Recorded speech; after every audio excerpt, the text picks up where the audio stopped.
नमस्कार दोस्तों, YouTube के एजुपेड इन्फो चैनल पर आपका स्वागत है। आज हम पढ़ने जा रहे हैं क्लास 10th के साइंस सब्जेक्ट का चैप्टर नंबर 5, जिसका नाम है पीरियोडिक क्लासिफिकेशन ऑफ एलिमेंट्स, यानी तत्वों का आवर्ती वर्गीकरण। इसकी मैं फर्स्ट पार्ट बना चुका हूं, तो आज हम सेकंड पार्ट वीडियो बनाने जा रहे हैं, जिसके अंतर्गत आज हम पढ़ेंगे किसके बारे में, तो आधुनिक आवर्त सारणी यानी मॉडर्न पीरियोडिक टेबल के बारे में। तो आइए शुरू करते हैं।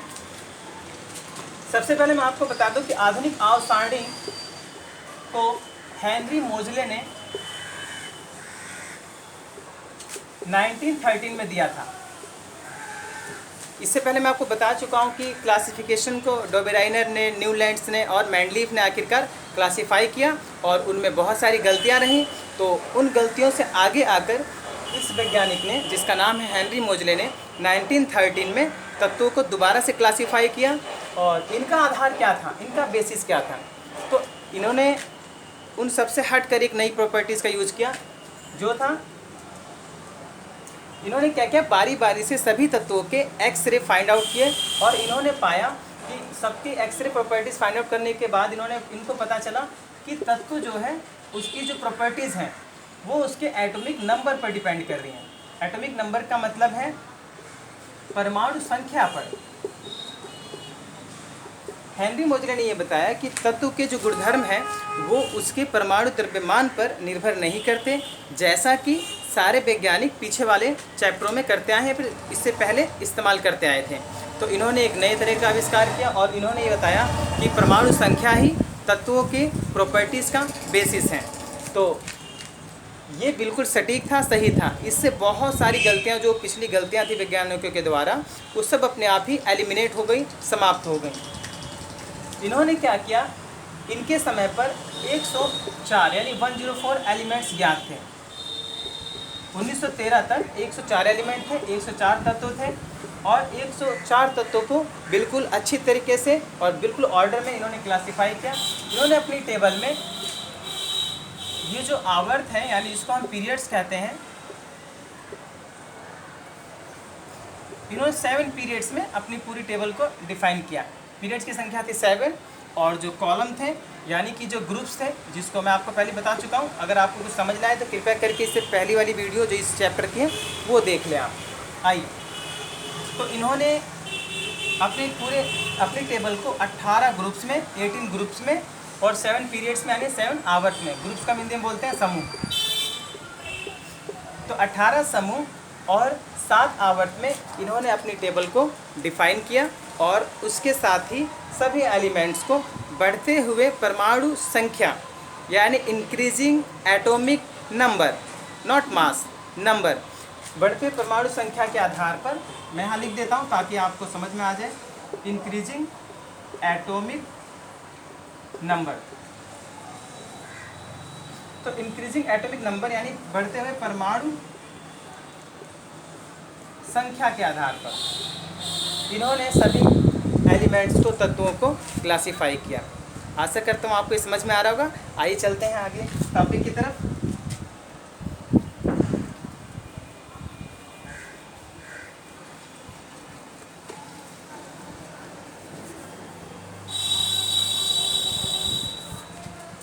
तो दोस्तों, आधुनिक आवर्त सारणी में हम 2 तरह की चीज़ें पढ़ते हैं। एक है फिजिकल प्रॉपर्टीज़, दूसरी है केमिकल प्रॉपर्टीज़।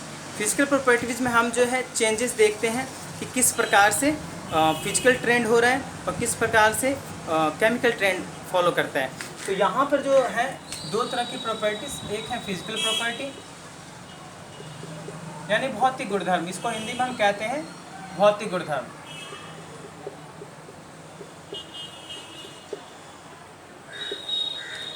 और एक है केमिकल प्रॉपर्टीज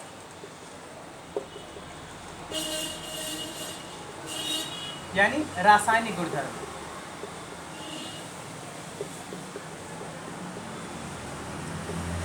भौतिक गुणधर्म में दोस्तों यहाँ पर हम बात करेंगे परमाणु के, एटम के शेप की, साइज की, यानी उनके आकार की। तो इसमें परमाणु त्रिज्या लेंगे हम, त्रिज्या या फिर आकार एक ही बात है, यानी एटॉमिक रेडियस, रेडियस कहें या साइज कहें, ये है इसके भौतिक गुणधर्म। इसके साथ साथ कि कैसे ये बिहेव करता है, इसका आकार बढ़ता है घटता है, इसके बारे में पढ़ेंगे। केमिकल ट्रेंड में हम इसमें इस चैप्टर के अंतर्गत जो है हम बस वही पढ़ेंगे। तो केमिकल ट्रेंड में जो है हम फाइंड आउट करेंगे वैलेंसी, कि किस प्रकार से वैलेंसी का ट्रेंड फॉलो होता है टेबल में, यानी इसको हम हिंदी में कहते हैं संयोजकता,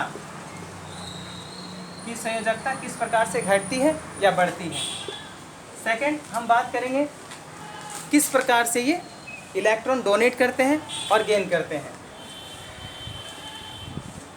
इलेक्ट्रॉन गेन डोनेट टेंडेंसी, इसका मतलब ये है कि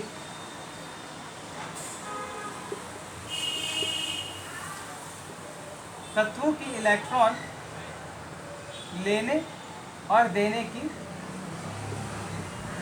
योग्यता, तत्वों की जो लेने और देने की योग्यता है इलेक्ट्रॉन, वो किस प्रकार से चेंज होती है, बदलती है। तो आइए दोस्तों शुरू करते हैं। सबसे पहले परमाणु त्रिज्या पे देखिए, आपको यहाँ पर कुछ बेसिक चीज़ें समझनी होगी जो बहुत ज़रूरी है। यहाँ पर इस मॉडर्न पीरियोडिक टेबल में अगर आप एक चीज़ को समझ जाते हैं तो बाकी चीज़ें अपने आप ही आसान हो जाती है। तो ये आप ध्यान से देख लें, इसको मैं बारी बारी समझाता हूँ। तो आइए सबसे पहले बात करते हैं परमाणु त्रिज्या की। और दोस्तों याद रखें, यहाँ पर जो भी हम प्रॉपर्टीज़ लेंगे वो हम दोनों चीज़ों में स्टडी करेंगे। दोनों का मतलब है कि हम उसको देखेंगे पीरियड्स में भी और ग्रुप्स में भी। पीरियड्स में हॉरिजॉन्टल और ग्रुप्स में डाउन द ग्रुप, यानी ऊपर से नीचे की तरफ, और पीरियड्स में बाएं से दाएं तरफ, लेफ़्ट टू राइट।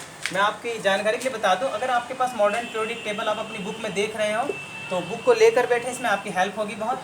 ये मान लीजिए टेबल है, तो जो इस तरफ है इसको हम बोलते हैं, ये है लेफ़्ट टेबल का और ये है राइट, यानी जिसे हम बोलते हैं दाईं तरफ और ये है बाईं तरफ। तो जब हम बाएं से दाईं तरफ जाते हैं तो क्या होता है, यानी लेफ़्ट टू राइट जाएंगे तो क्या होगा, और ये है down the group. Down the group means नीचे की तरफ। ये समूह है, समूह में हम नीचे की तरफ जाते हैं, ऊपर और यहाँ नीचे। तो हम जो भी प्रॉपर्टी पढ़ेंगे उसको हम इस तरीके से देखेंगे। मैं बिल्कुल बेस्ट तरीके से समझा रहा हूँ अपने, और आशा करता हूँ आपको समझ भी आएगी। देखिए दोस्तों, जब हम परमाणु त्रिज्या की बात करते हैं, परमाणु त्रिज्या या साइज यानी कि एटॉमिक रेडियस की, तो क्या होगा, इधर और इधर क्या होता है। अगर मैं आपको कुछ एलिमेंट्स लिख के दिखाता हूँ, मान लीजिए मैंने आपको सेकंड ग्रुप के एलिमेंट, सेकंड पीरियड्स के एलिमेंट लिख रहा हूँ, lithium, beryllium, boron, carbon, nitrogen, oxygen. मैंने ये जो है कि सेकंड पीरियड्स यानी दूसरे आवर्त तत्वों के लिख दिए। अब मैं पहले ग्रुप के भी लिख देता हूँ, लिथियम, सोडियम, पोटासियम। अब ये मैं डाउन द ग्रुप आ गया और ये मैं लेफ़्ट टू राइट चला गया पीरियड्स में। अब क्या होता है कि जब हम बात करते हैं परमाणु त्रिज्या की, तो आपको मैं यहाँ पे समझाता हूँ डायग्राम बनाकर। ये है न्यूक्लियस यानी कि नाभिक तत्व का, और इसके चारों तरफ इलेक्ट्रॉन अलग अलग कक्षाओं में रिवॉल्व करते हैं, इसके चारों तरफ घूमते हैं। पहले कक्ष में सिर्फ 2 इलेक्ट्रॉन आ सकते हैं और दूसरे कक्ष में ज़्यादा से ज़्यादा 8 इलेक्ट्रॉन आ सकते हैं। तो क्या होता है, अगर मैं लिथियम की बात करूँ तो लिथियम में बाहर वाले कक्ष में सिर्फ 1 इलेक्ट्रॉन होता है। इसकी वैलेंसी है क्या, 1। और जब मैं बात करता हूँ बेरिलियम की, तो बेरिलियम में बाहर वाले ऑर्बिट में, सेल में, आटोमोस्ट सेल में 2 इलेक्ट्रॉन होते हैं। ऐसे ही अगर मैं बात करूँ बेरिलियम बोरोन की, तो बोरोन में 3 इलेक्ट्रॉन हो जाएंगे।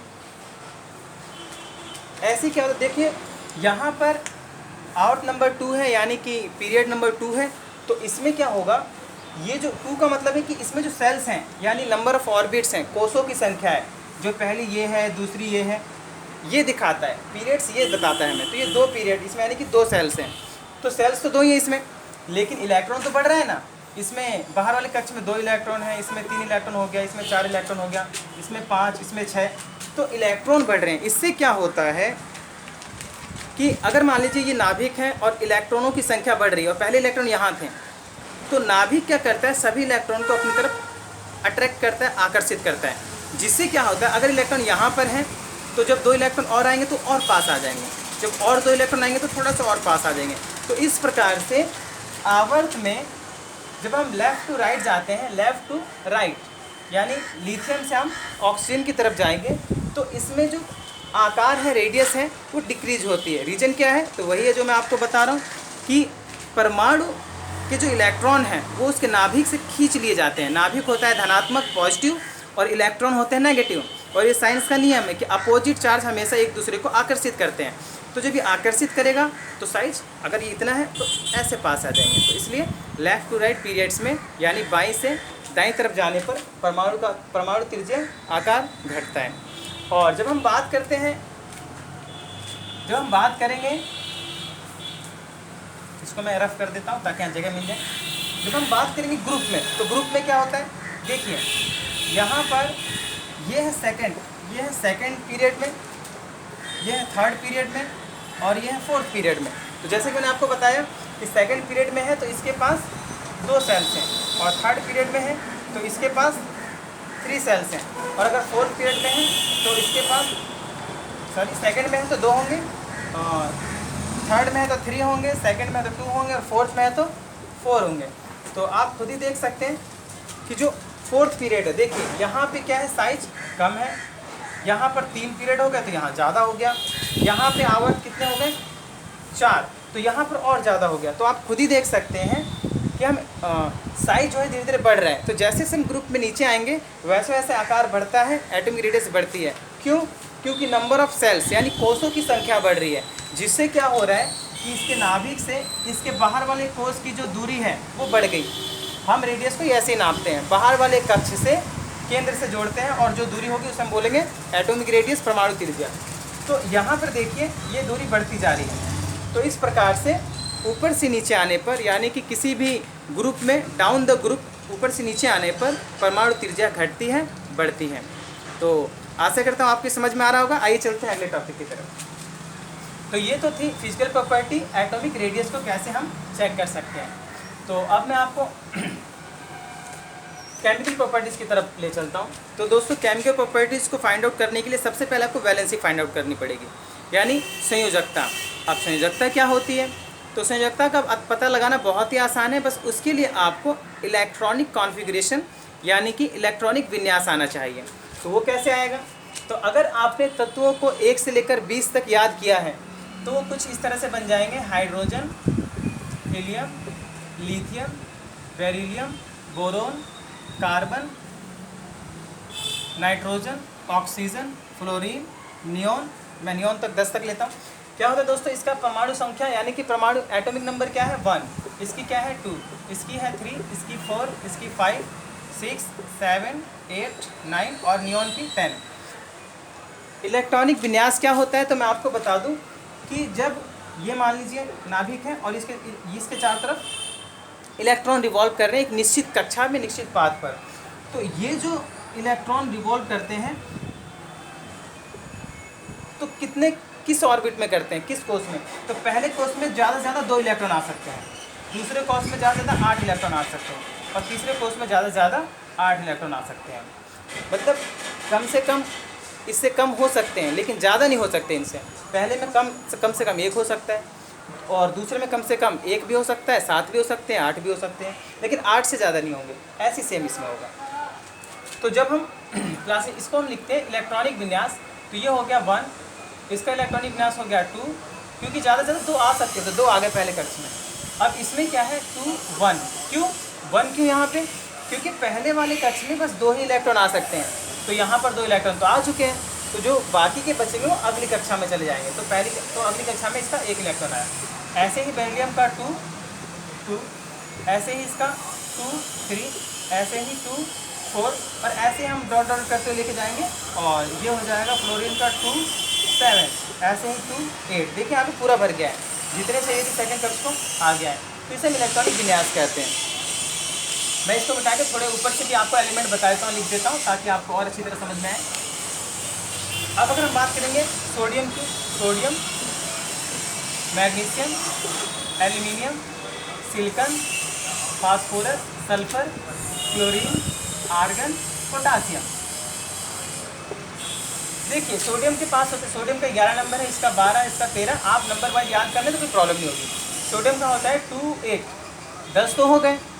अब दूसरे में तो 8 ही आ सकते हैं, एक फालतू इलेक्ट्रॉन तो वो कहाँ जाएगा, वो नेक्स्ट वाले ऑर्बिट में कक्षा में चला जाएगा। तो हम यहाँ लिखेंगे 1, तो 2, 8, 2, यहाँ पे 2, 8, 3, यानी 8 भरने के बाद अगली कक्षा में इसका 2, 8, 4 और इसका क्या होगा 2, 8, 5, 2, 8, 6, सिमिलरली 2, 8, 7 एंड 2, 8, 8 एंड 2, 8, 8, 1। अब यहाँ पे क्या हुआ, तीसरी कक्षा में भी 8 इलेक्ट्रॉन आ सकते हैं, तो नेक्स्ट लग गया, नेक्स्ट में सॉरी अगला वाला जो इलेक्ट्रॉन था वो फॉरवर्ड हो गया। तो इस प्रकार से हम इसका इलेक्ट्रॉनिक विन्यास लिखते हैं, इसे हम बोलते हैं इलेक्ट्रॉनिक विन्यास लिखना।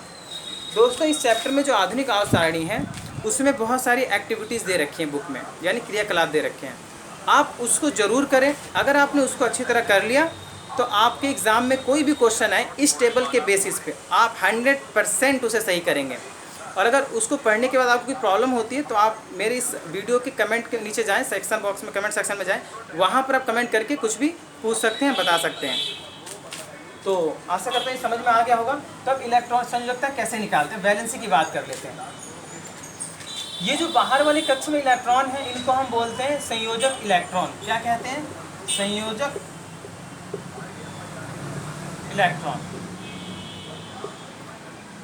Means valence electron.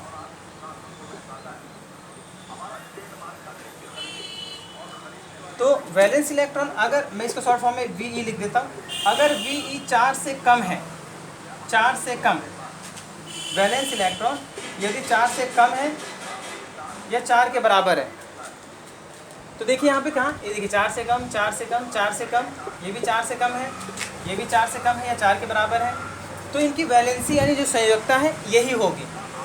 यानी अगर मैं संयोजकता की बात करूँगा तो इसकी संयोजकता होगी 3, सोडियम की संयोजकता होगी 1, एल्युमिनियम की, इसकी मैग्नीशियम की संयोजकता होगी 2। अगर वैलेंस इलेक्ट्रॉन 4 से ज़्यादा हो तो हम 8 में से घटा के निकालते हैं। जैसे यहाँ देखिए ये है क्लोरीन, 4 से ज़्यादा है, 7 है, तो यहाँ पे संयोजकता निकालने का तरीका अलग होगा।